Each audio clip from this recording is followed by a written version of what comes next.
اعوذ باللہ من الشیطان الرجیم، بسم اللہ الرحمن الرحیم۔ ایک بے روزگار لڑکا تھا جو گھر میں بیٹھا ہی رہتا تھا، تو وہ کیا کرتا تھا کہ نماز پڑھتا تھا، 5 وقت نماز پڑھتا تھا اور دل سے اللہ پاک سے دعا مانگتا تھا کہ یا اللہ مجھے حق حلال کی روزی عطا فرماؤ۔ تو وہ مسجد میں بیٹھا کرتا تھا، سارا دن مسجد کی صفائی کرتا تھا، مسجد کو صاف ستھرا کر کے چمکا کر رکھتا تھا، لیکن نماز ایک بھی نہیں چھوڑتا تھا۔ تو میرے دوستو، اس نے کیا کیا کہ 1 سال ایسی خدمت کی، مسجد کی نماز نہیں چھوڑی، مسجد کو چمکا کے رکھا ہوا تھا، صفائی یہ وہ۔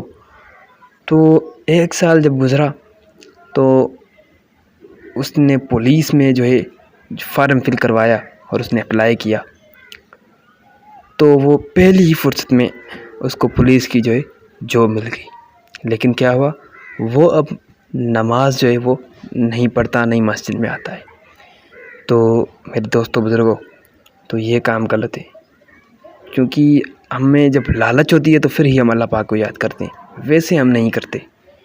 تو نماز پڑھا کریں، نماز دین کا ستون ہے، نماز حضور صلی اللہ علیہ وسلم کی آنکھوں کی ٹھنڈک ہے، نماز افضل جہاد ہے، نماز شیطان کا منہ کالا کرتی ہے۔ نماز کے ذریعے ہی ہم اللہ پاک سے ہر وہ چیز مانگ سکتے ہیں جس کی ہمیں ضرورت ہوتی ہے، جو ہم نے سوچا بھی نہیں ہوگا، ہر وہ چیز اللہ پاک ہمیں عطا کرے گا، لیکن ہمیں نماز نہیں چھوڑنی ہے۔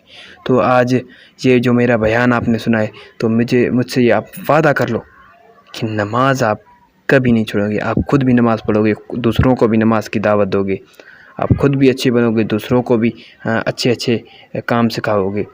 تو آج وعدہ کر لو کہ آپ خود بھی نماز پڑھو گے، اپنے گھر والوں کو بھی نماز کی طرف جو ہے رجوع کرو گے، اور خود بھی نماز 5 وقت پڑھو گے، دوسروں کو بھی نماز کی دعوت دو گے۔ تو اللہ پاک سے بس دعا ہے کہ اللہ پاک ہم سب کو 5 وقت نماز پڑھنے کی توفیق عطا فرمائے، آمین یا رب العالمین۔